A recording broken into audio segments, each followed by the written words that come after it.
Shalom, queridos.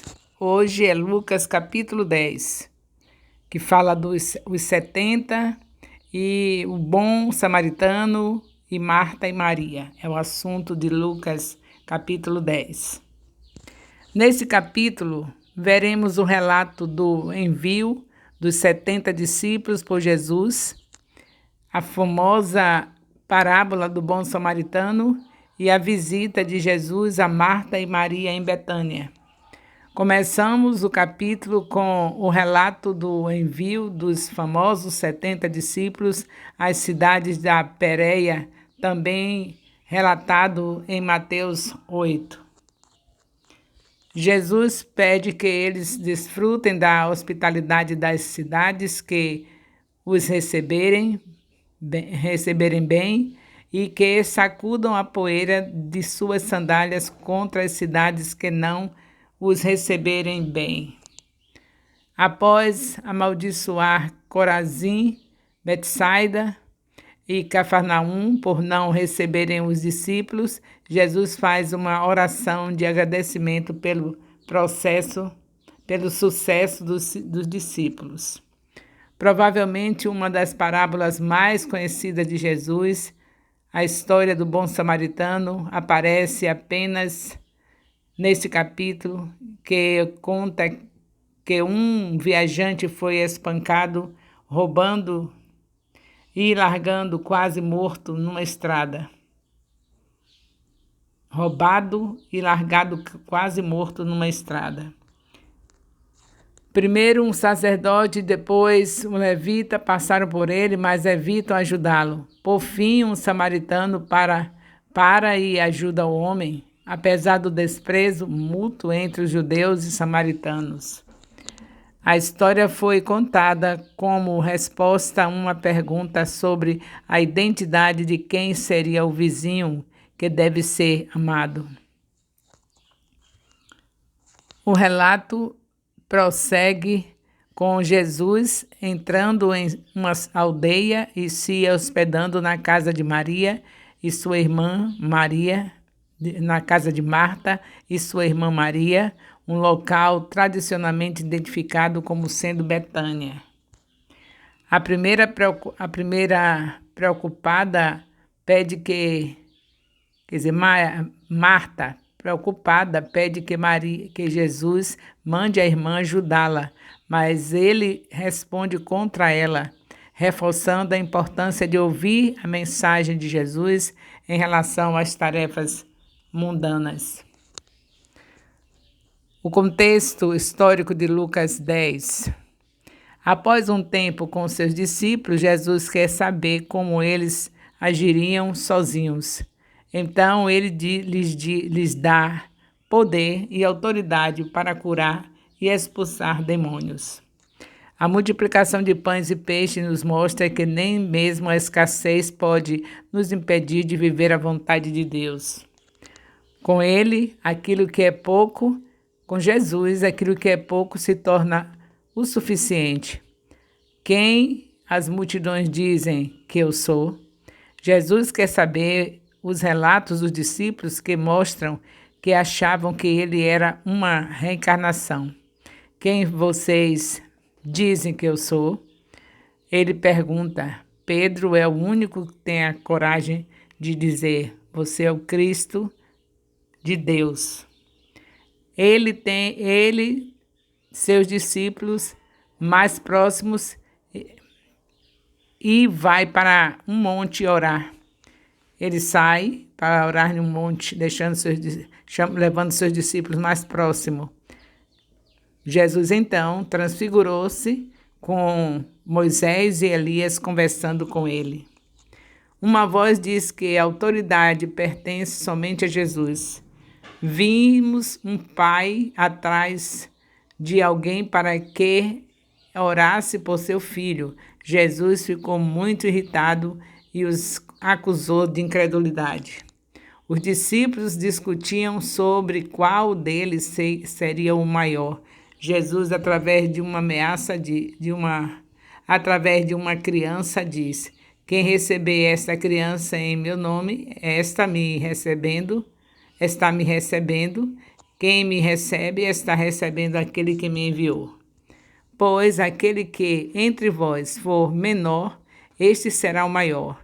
Os discípulos ficaram desconfortáveis porque um homem expulsava demônios e eles achavam que eram os únicos que podiam manifestar o poder.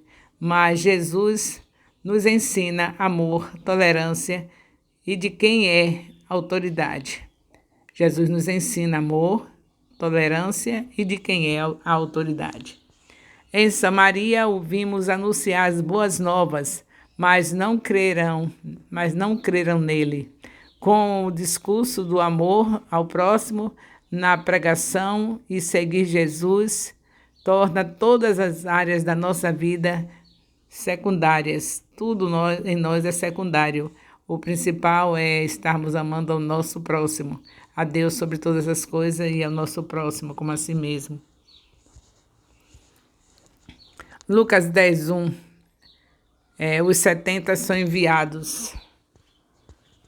Louvado seja Deus. Nesse versículo, ele enviou os outros 70 seguidores para percorrer a Judéia com a mensagem das boas novas antes de sua chegada. Lucas 10:2. A colheita é grande. Parece que a colheita é grande. Portanto, Jesus lhes dizia, a colheita verdadeiramente é grande, mas mais poucos são os trabalhadores. Orai, pois, ao Senhor da colheita que envie trabalhadores para a sua colheita. Até hoje ainda continua assim. São muitos os que se dizem discípulos, porém poucos estão fazendo o que Jesus mandou. Ele disse que os discípulos dele deveriam estar ganhando, consolidando, discipulando e enviando. E, infelizmente, a mesma coisa aconteceu aqui, né? Como aconteceu com Jesus, dizendo que muitos eram poucos eram os trabalhadores, enquanto que a seara era grande e precisava de trabalhadores. A seara é grande, continua sendo grande. Nós sabemos que devemos ganhar vidas, porque um dia alguém enfrentou Satanás para nos libertar da mão dele. E a missão de cada um que é liberto é libertar outros. E, principalmente, libertar de uma maneira sábia, porque não pode deixar o bebê andando sozinho. Ele não se alimenta, nem pode andar um bebê. Então, tem que estarmos juntos depois que a gente ganha. Quer dizer, o Espírito Santo convence, você diz à pessoa que Jesus é o caminho, a verdade e a vida, o Espírito Santo convence essa pessoa, você vai acompanhar essa pessoa pedindo o estudo de consolidação na mão da sua líder de congregação e consolidando essa pessoa. Depois de consolidar, você fala com a líder da congregação para fazer o discipulado, que são os vídeos que começam em Gênesis capítulo 1, e depois disso, você já preparou para enviar. A mesma coisa que estão fazendo conosco, nos preparando, nós também, depois de preparados, fazemos o mesmo. Então, você que já está desde maio de 2023 nesse discipulado, a essa altura você já deve ter seus 12. Já tem seus 12 discípulos? Que maravilha! Então, esses 12 discípulos também vão ser ensinados a fazer o mesmo. Cada um deles vão também ter 12 discípulos. É assim que o reino de Deus cresce, quando a gente obedece ao mandado de Jesus. E quando somos obedientes ao que Ele manda, somos seus amigos, como está escrito na palavra. Vós sois meus amigos, se fizerdes o que eu vos mando. Lucas 10:3. Cordeiros e lobos. Cordeiros no meio de lobos era uma metáfora comum no judaísmo para estar em uma situação perigosa. Estar em uma situação perigosa, se dizia isso, que era cordeiro no meio de lobos. Era a maneira dos judeus falarem, do povo que estava no judaísmo falar. Lucas 10:4. Nada levem. Nada para levar, é para ir sem nada, para essa missão. E daí está que Deus providenciaria tudo. Lucas 10, de 5-6. Paz seja nesta casa.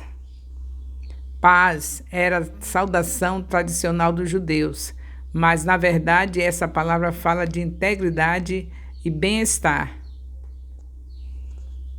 Nesse contexto, filhos de paz, a vossa paz parecem estar relacionados aos 70 seguidores que estavam pregando a mensagem de paz com Deus por meio da fé em Jesus Cristo. Romanos 5:1.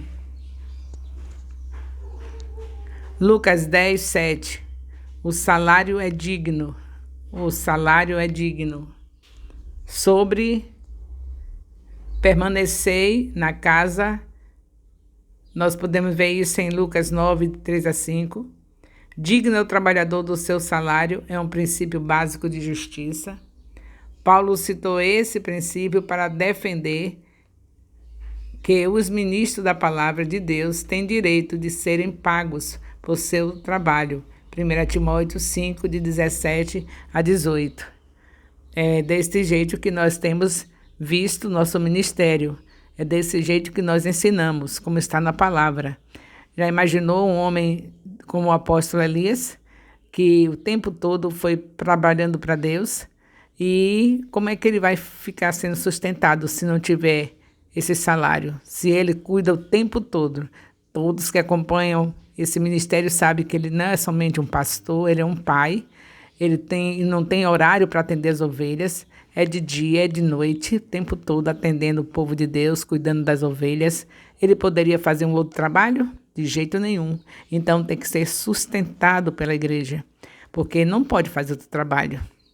A gente que cuida das ovelhas do Senhor Jesus Cristo, são 24 horas no ar, porque não é somente o momento que a gente está com as ovelhas, mas é depois que as ovelhas saem das nossas mãos, naquele momento do atendimento, nós estamos levando para ela aquilo que nós passamos horas e horas buscando em Deus. Então, quando elas estão conosco, é o resultado de trabalho contínuo, de oração, de meditação da palavra, para quando elas vêm às nossas mãos, nós temos a palavra certa. Então, é 24 horas no ar.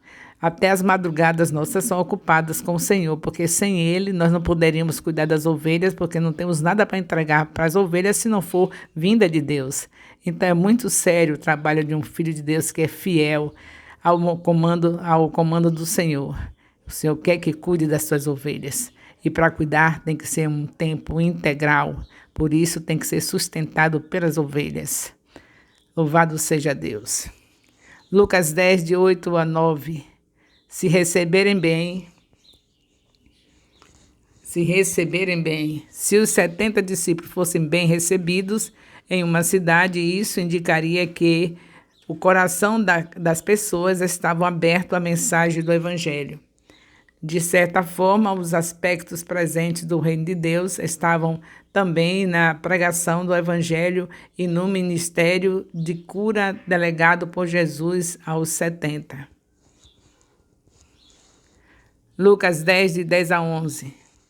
Se receberem mal, sacudir até a poeira dos pés. Até o pó dos pés era para sacudir, se não recebessem bem.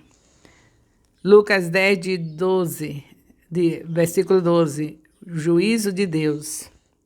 Naquele dia é dia do juízo. A cidade de Sodoma foi destruída pelo Senhor por causa de pecado. Gênesis 19, 23. Lucas 10, de 13-14. Corazim e Betsaida. Corazim e Betsaida eram cidades da Galileia próxima a Cafarnaum. Tiro e Sidom eram cidades gentias da Fenícia, na costa do mar Mediterrâneo, a noroeste da Galileia. Sacos cinzas eram usados por pessoas que estavam de luto e, às vezes, como sinal de arrependimento do pecado.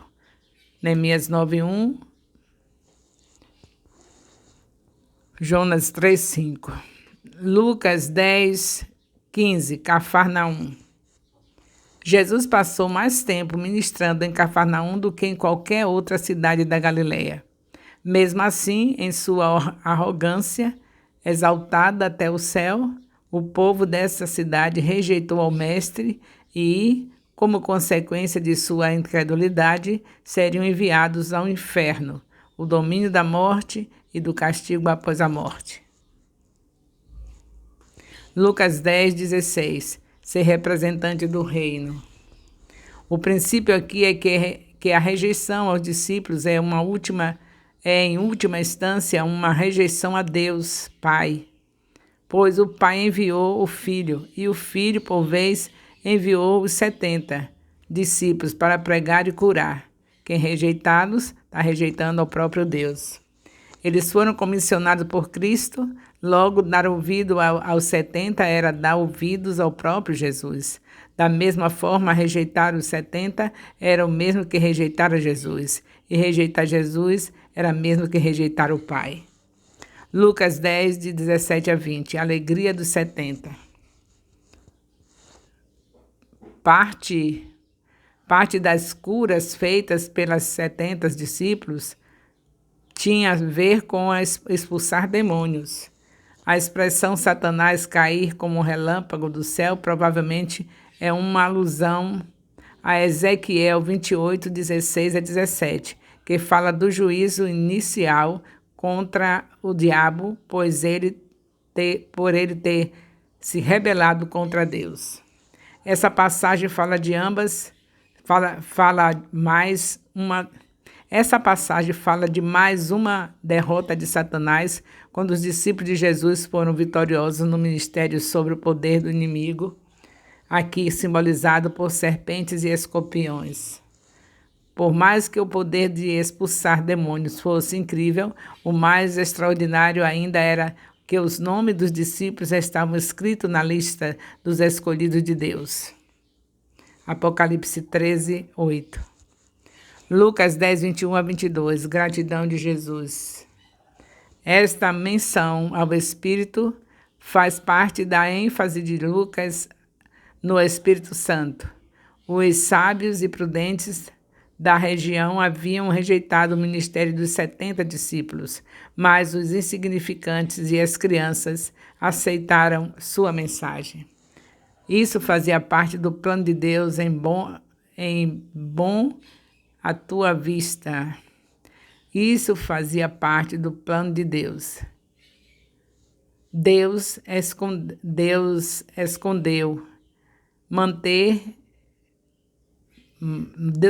estas coisas de uns e as revelou a outros.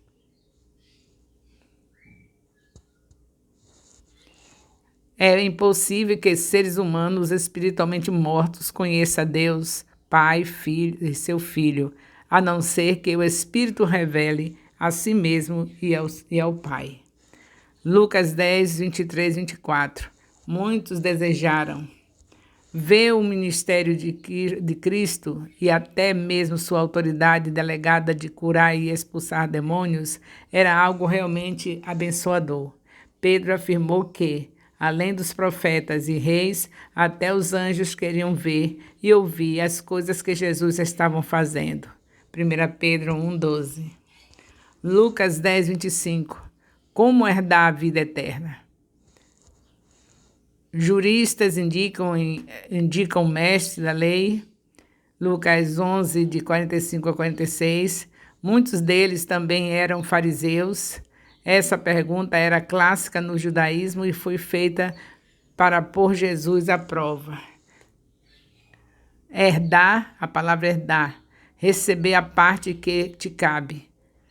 A vida eterna mostra que muitos judeus achavam que seu destino eterno era decidido com base em sua linhagem judia e em suas boas obras, mas só em Jesus Cristo é que nós somos salvos. Lucas 10, 26 a 28, a resposta de Jesus. Jesus devolve a pergunta ao mestre da lei e então o parabeniza por citar corretamente os textos de Levítico 19, versículo 18 e Deuteronômio 6, 5. Jesus não disse que é possível ganhar a vida eterna amando a Deus e ao próximo. Nenhum ser humano, além de Jesus, é capaz de amar de maneira perfeita em qualquer situação. Às vezes, coração, alma e mente são intercambiados nas Escrituras. Logo, esses termos não visam falar de aspectos separados da existência humana. Pelo contrário, eles descrevem a pessoa como um todo. Ninguém seria capaz de amar como Deus requer que ame, portanto, só por Jesus Cristo é que nós somos salvos. Por causa dele, seu sangue derramado na cruz. Lucas 10, 29. Quem é o meu próximo? Tendo respondido corretamente a primeira pergunta, este homem pediu uma explicação importante. Certos tipos de próximos são fáceis de amar, é claro. Já outros gostam de discussões ou têm religiões e moral diferentes, portanto, por isso é bem difícil amar alguém assim. Parece que o homem queria que Jesus justificasse sua tendência contra certos tipos de próximo. Lucas 10, 30 a 32. O bom samaritano.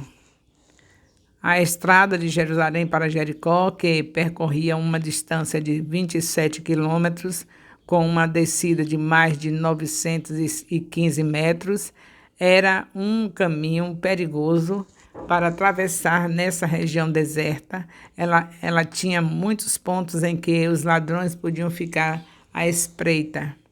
Talvez o sacerdote e o levita tenham passado pelo outro lado da estrada, porque acharam que o homem machucado estava morto. Mas é mais provável que eles estivessem com medo de ser atacados pelos mesmos assaltantes, ou simplesmente não queriam ser incomodados com a inconveniência de ajudar o homem. Lucas 10, 33 a 35. A compaixão pelo próximo. Os judeus consideravam os samaritanos uns bastardos que se casaram com estrangeiros e eram culpados de falsa adoração.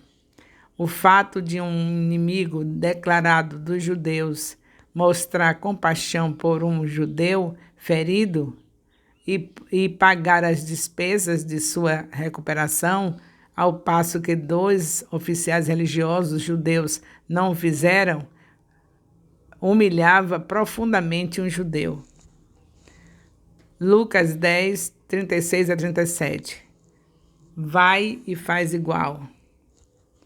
Então Jesus volta para a pergunta que deu início a toda a história. Quem é o meu próximo? Ponto é que o samaritano foi um bom próximo, por causa da sua atitude bondosa para com o homem que fora atacado pelos assaltantes. O mestre da lei não tinha como não admitir que fora o samaritano quem mostrou misericórdia. A resposta de Jesus, vai e faze tudo do mesmo modo. Enfatizou que os judeus também deviam amar os samaritanos, assim como o bom samaritano da história mostrou amor para com o judeu. Lucas 10, 38 a 39, Marta e Maria. Esta aldeia era Betânia, no Monte das Oliveiras, 3 quilômetros a leste de Jerusalém. Marta e Maria eram irmãs de Lázaro, a quem Jesus ressuscitara dentre os mortos. João 11. Assentando-se aos pés de Jesus, era a postura de um discípulo comprometido. Sentar e ouvir Jesus é a postura de um discípulo que é comprometido. Não se esqueça que Jesus hoje não está presente em físico, mas está na vida de todo aquele que é o seu seguidor, que é o seu discípulo. Então, assentar e ouvir um discípulo do Senhor Jesus, sendo principalmente o seu líder, é algo que vai realmente marcar a sua vida espiritualmente. É o dever que nós temos. Devemos ter essa postura, porque não somente porque é um líder seu, mas também porque o Senhor Deus também fala através de Tiago que nós devemos estar prontos para ouvir, tardio para se irar. Então, vamos estar prontos para ouvir? Nós temos dificuldade de ouvir um vídeo de 30 minutos pela líder do nosso ministério.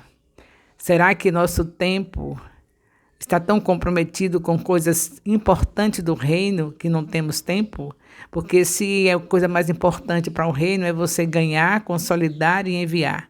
A líder está falando justamente disso.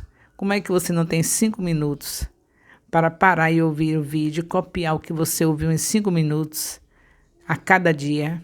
Então, certo dia você 5 minutos, copia, no outro dia mais 5 minutos, copia. Se alguém não tem tempo para isso, para ouvir o seu líder falar 5 minutos por dia, está fazendo alguma coisa que Deus não mandou fazer. Por isso não tem tempo.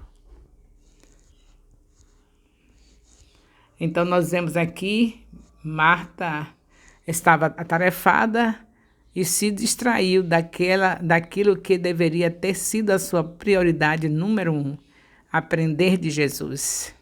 Ela estava cuidadosa e perturbada com os afazeres domésticos que precisavam ser feitos e irritada com sua irmã Maria, porque em uma situação como aquela, o papel da mulher era servir aos homens. Jesus indicou que o foco exclusivo de Marta deveria ser o mesmo de sua irmã. O discipulado, uma opção da sua irmã. O discipulado, uma opção eternamente louvável, a qual não lhe será tomada. Estar aos pés de Jesus, ser discipulado por Jesus, é algo que não poderia, de maneira nenhuma, deixar de ser feito. É prioridade. Jesus Cristo envia os discípulos para iniciar o reino, sendo dessa vez um grupo bem maior, mais conhecido como os 70.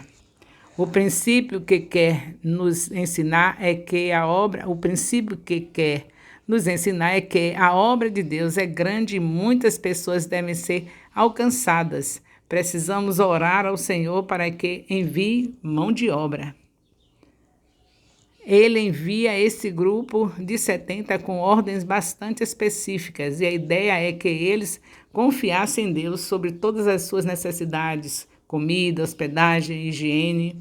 Deus é grande financiador e quando ele está envolvido, ele prospera mesmo na dificuldade. Jesus também anunciou juízo contra as cidades incrédulas, Corazim, Betsaida, Cafarnaum, onde ele desenvolveu o seu ministério.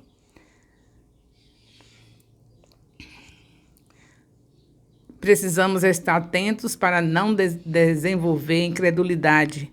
Devemos ter em mente que sem fé é impossível agradar a Deus. Os 70 voltaram cheios de alegria. Jesus diz o quanto eles são bem-aventurados por estarem testemunhando sua vinda à terra e o seu ministério. Vimos um fariseu querendo testá-lo, perguntando o que devia fazer para herdar a vida eterna, ao que ele responde que o cumprimento da lei é amar a Deus sobre todas as coisas e ao próximo como a si mesmo. Com o pano de fundo para isso, conta a parábola do bom samaritano, deixando bem claro para o fariseu o que significa amar ao próximo. O princípio é de que quem ama a Deus sobre todas as coisas. O princípio é o de que quem ama a Deus sobre todas as coisas reconhecerá Jesus como Senhor e Salvador e guardará seus mandamentos. Glórias a Deus. Bem, o que temos agora a dizer é que tudo está nos mostrando a nossa necessidade de cumprir o que Jesus Cristo disse em Mateus 28, versículo 19. Ide e fazei discípulos. Quantos discípulos você já tem? A essa altura, desde 2023, que nós estamos em maio de 2023, nós estamos com o nosso discipulado, já estamos aqui no livro de Lucas, no Evangelho de Lucas, e a essa altura você já deve ter 12 discípulos. E eu quero parabenizá-lo por já ter alcançado os 12 discípulos, porque quem é de Jesus anda como ele andou. ele teve 12 discípulos. Você também precisa ter 12 discípulos. O amor de Deus, nosso Pai, a graça salvadora do nosso Senhor Jesus Cristo, a comunhão do Espírito Santo, seja com todos os discipuladores, com todos os líderes de células, com todos os discípulos, com todos os componentes das células do Ministério Apostólico Internacional Filhos de Jerusalém, desde agora e para sempre. Amém. Louvado seja Deus.